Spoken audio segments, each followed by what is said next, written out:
Like if you found the video valuable. No one knew the library existed until Daniel stumbled upon it by accident.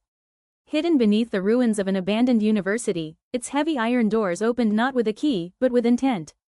He hadn't been searching for books that day, only a quiet place to escape his thoughts.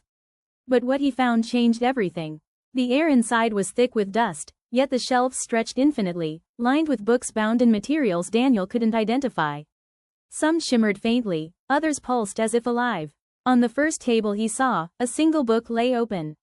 Its pages revealed an exact transcript of his life, every decision, every mistake, every triumph, written in perfect detail.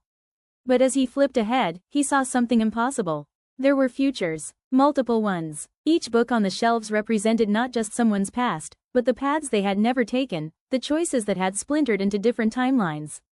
There was a version of himself who became a renowned scientist, another who died tragically young, another who never left his hometown.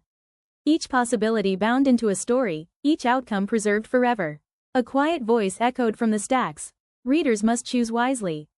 Daniel froze. A figure emerged from the shadows, cloaked in robes that seemed woven from starlight. Their face was ageless, eyes glowing faintly like dying suns. "This is the Library of Lost Futures," the keeper said.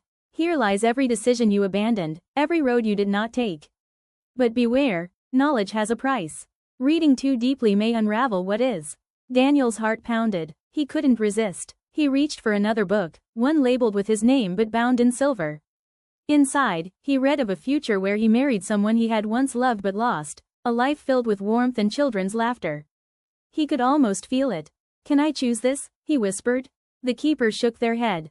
"You may glimpse, but not claim. Futures are fragile. Reading too many will blur the boundary between choice and chance."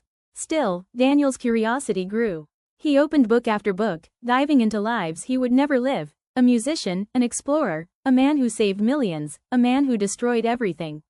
The more he read, the more his reality felt like only one fragile thread in a vast, endless tapestry. At last, he came upon a book unlike the others. Its cover was black, its title unmarked. Against the keeper's warning, he opened it.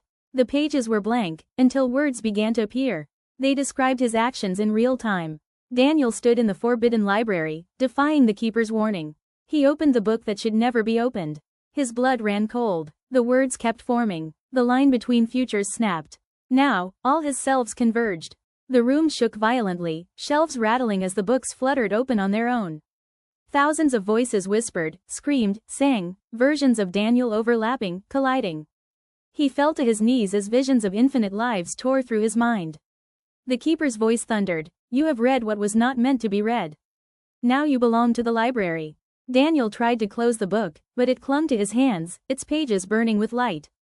In one final flash, his body dissolved into ink and parchment, his story rewritten.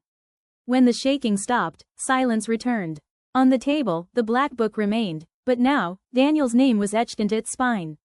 The keeper gently lifted it, sliding it into its place on the shelf.